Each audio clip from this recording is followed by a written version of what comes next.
Hello, everyone. Welcome to Jets Central here on Jets TV. As usual, guys, please comment, rate, subscribe, like the videos. Comment, rate, subscribe, and like the videos. I do not have any Jets paraphernalia on right now. I am traveling, guys, so don't hit me in my inbox about that, please. I'm going to go ahead and start my recap of my Week 2 picks for the NFL playoffs. So let's just go ahead and get into that. Hopefully I can get this uploaded in time, and this is going to be very quick. So please comment, rate, subscribe, like the videos again, guys. Please comment, rate, subscribe, and push that thumbs up button and like the videos, okay? I'm going to start with the Texans and the Baltimore Ravens. I took the Baltimore Ravens in this game. That got me a win. The Baltimore Ravens beat the Texans 13-20. Houston offensively did not look all that great to me in this game, as far as they ran the ball very well against the Baltimore Ravens. Arian Foster had 132 yards in this game for a TD. He had 27 carries. But you know what? As far as throwing the ball, when the Baltimore Ravens locked down on that run, when they put 8 in the box and said, you know what, you're not going to beat us with that run anymore. You're going to have to throw this ball. We're going to make Yates throw this ball. TJ Yates looked awful. 17-35. He had 184 yards throwing the ball, but he also had 3 interceptions. And even those 3 interceptions really weren't, he should have had more than 3 interceptions. I'll put it to you like that, because Ed Reed dropped 2. He ended up catching 1 later on in the game, but honestly, he dropped 2, and Ray Lewis dropped 1 as well. So, honestly, he probably should have had about 6 or 7 interceptions, to be honest with you. Yates did not look good in this game whatsoever. Andre Johnson had 8 receptions for 111 yards. He looked decent. But that offense, as far as throwing the ball, the Texans could not throw the ball today. Or could not throw the ball against the Baltimore Ravens that day. But the play of the game, or the idiotic play of the game to me, was Jacoby Jones fielding a punt. The ball hits the ground, bounces up, it's just rolling back. Jacoby Jones is by himself to field the punt, but there's 6 Ravens that are coming up to him now. There's 6 guys in his face, okay? 6 guys coming. The ball bounces, it's rolling back. He's not going to gain anything by trying to recover this punt, but he decides to do it anyway. The ball drops into his hand. Now, mind you, he doesn't look the ball in. The ball drops, hits him in the chest, or hits him in the face mask,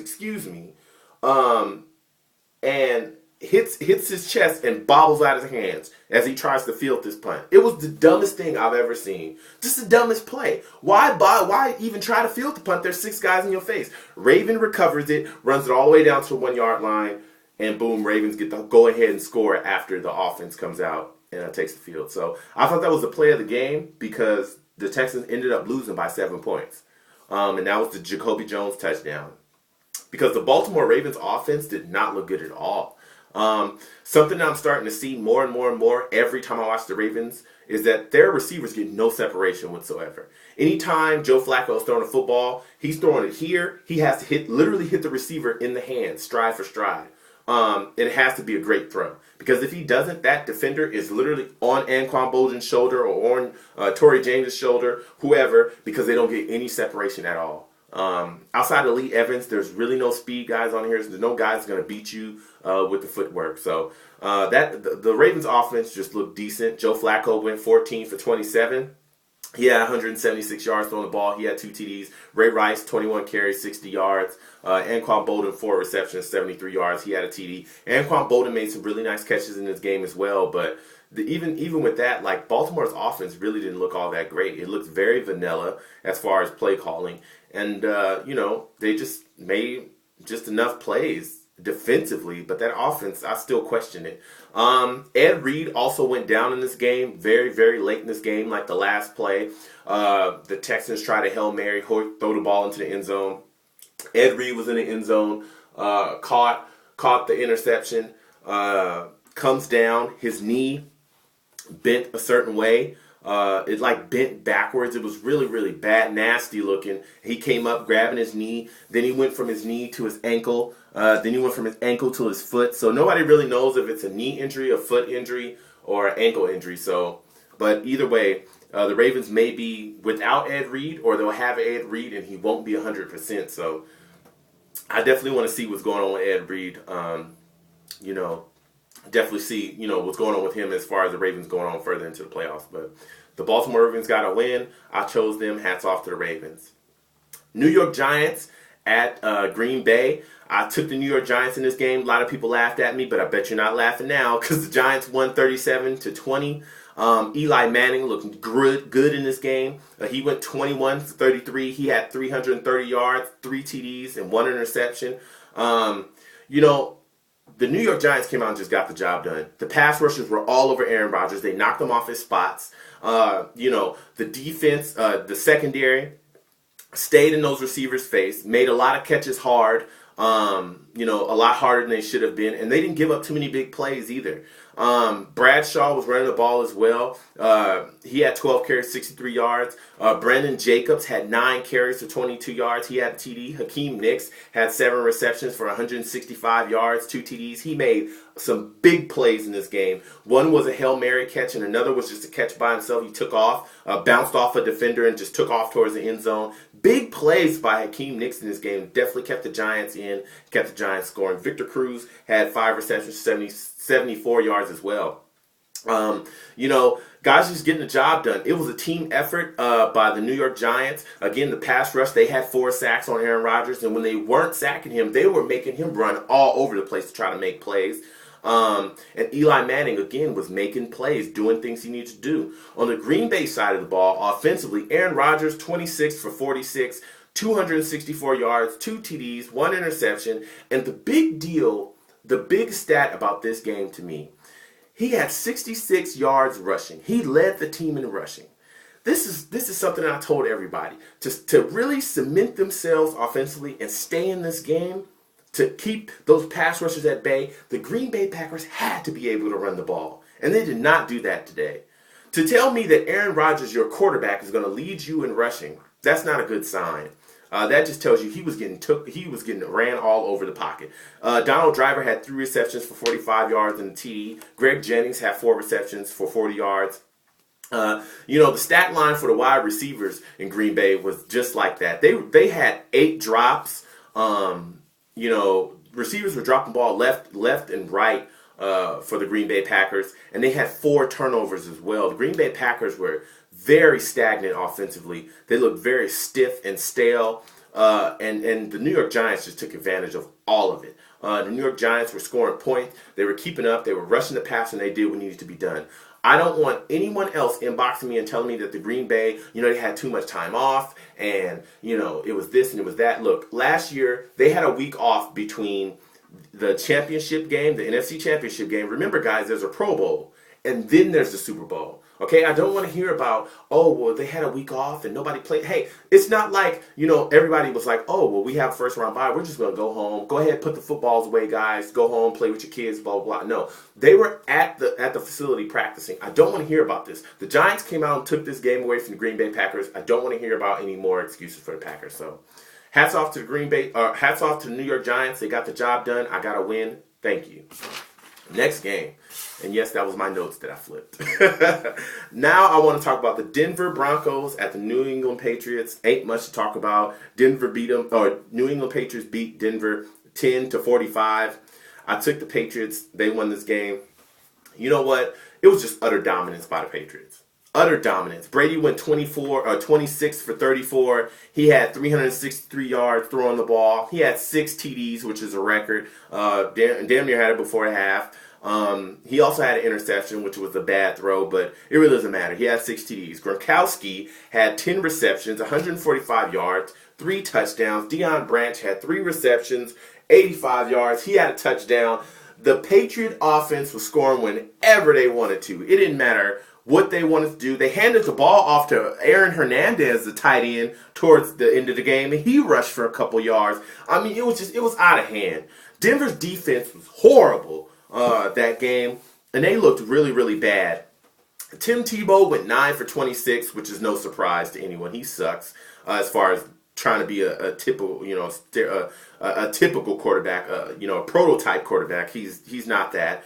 He had 136 yards on the ball, and he also had a fumble. He also tore his pectoral muscle, and he also strained a couple other muscles, other muscles in his arm as well, which led to the backup warming up and getting ready to come in. Demaryius Thomas had 6 receptions. He had 93 yards. Willis McGahee had 17 carries. He had 76 yards and a TD. Denver's offense was off. That defense was trash. It just looked like they did not know, or it just looks like they knew that they didn't belong in this round of playoffs. It was just like, we're just happy to be here. We really don't belong here. So, hey, and New England was not playing any games with Tim Tebow whatsoever. We don't care about your little magic. We don't care if you're touched by an angel, whatever. We're going to blow you out. So that's the way they looked at it. One thing for Denver is Tebow's going into training camp next year as the starter. From what John Elway says, they're going to look at Tim Tebow as a starter because he's earned it, which is fine. But I really don't care. This blowout was a blowout. It didn't even look competitive, especially coming on after the game I'm going to talk about next. This was just a total letdown. I pretty much turned the TV off with like a couple of minutes left in the fourth quarter because it was just getting out of hand. The Patriots is just doing whatever. So hats off to the Patriots. They move on to the next round. They got me a win. So now moving forward to the game I want to talk about the most, the San Francisco 49ers versus New Orleans Saints. Oh, man. I was so excited to see this game. Even though I picked New Orleans, they lost the game. San Francisco beat them 36-32. You know what? I was so excited and happy about the results of the game as far as they were going back and forth scoring, and it was just down to the last minute that, hey, me losing that game really, San Francisco won the game. They did what they had to do, so hats off to them. Drew Brees went 40 for 63, 462 yards, 4 TDs, 2 interceptions. Chris Ivey had 9 carries, 23 yards. Colston had 9 receptions for 136 yards. He also had a TD. Jimmy Graham also had 5 receptions. He had 103 yards. He had 2 TDs. Darren Sproles had 15 receptions. He had 118 yards and a TD. You know what? There was no running game whatsoever for New Orleans Saints. The San Francisco 49ers were not going to allow that to happen. Drew Brees looked erratic. He was throwing balls all over the place, trying to make really big plays. He overthrew a couple of guys. He overthrew one guy, Marcus Colston, which is the one that got him one of the interceptions, and another one was kind of like the same kind of pass. Drew Brees just didn't look like himself. He looked very erratic. He was trying to put footballs in places that they really didn't belong. He was kind of off all game. But I definitely put that on the San Francisco 49ers defense. I think that they played outstanding. That secondary was put to the test. They didn't give up a lot of big plays. They stayed on top of those receivers. And then a lot of sacks that Justice Smith got, that a lot of that 49er, front four got was covered sacks because everybody was covered and there were no places to throw the ball because guys just were not open.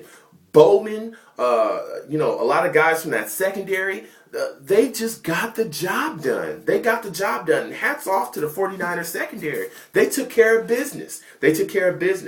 Also, the 49ers special teams also took care of business as well. That was another question I had, was the 49ers special teams. Were they going to be able to stop the Saints from running stuff back and getting deep field position and block? Nope, that was not happening. The 49ers rallied to the ball. They tackled as a team. They were also, once they got you, they were trying to strip the ball as well, get the ball out of there. They were turnover happy. They were trying to make plays and they were playing their heart out. So hats off to the 49ers.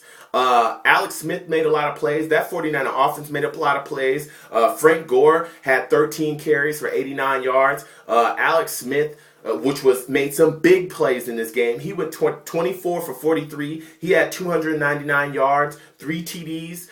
He was making plays. Vernon Davis made a huge play in this game. He had a 14-yard reception for a TD, which basically gave the Niners the go-ahead win, 32-36. He scored that TD with like 9 seconds left. He had 7 receptions, 180 yards, and 2 TDs. Crabtree had 4 receptions, 25 yards, and a TD. You know what? The Niners just made plays. But not just the Niners. Alex Smith made plays in this game. Alex Smith put the team on his back and said, you know what? I'm going to will this to a win, and he got the job done. Earlier, before the Vernon Davis touchdown, the go-ahead touchdown, he made a play where he cut to his left, spun around. It was like a crack back from the wide receiver.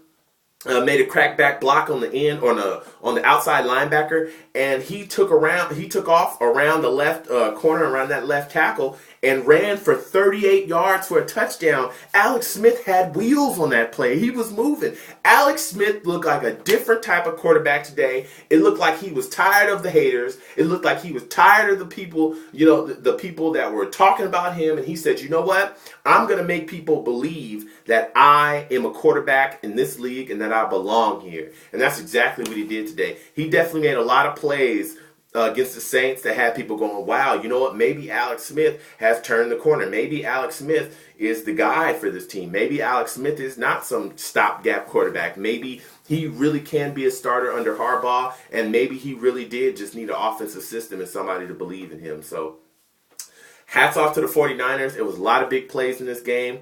Jimmy Graham for the New Orleans Saints caught a 66-yard pass, gave New Orleans the lead 32-29. Vernon Davis came back and scored a touchdown, 14-yard reception, put the Niners up 32-36, 9 seconds left. I mean, it was just plays left and right.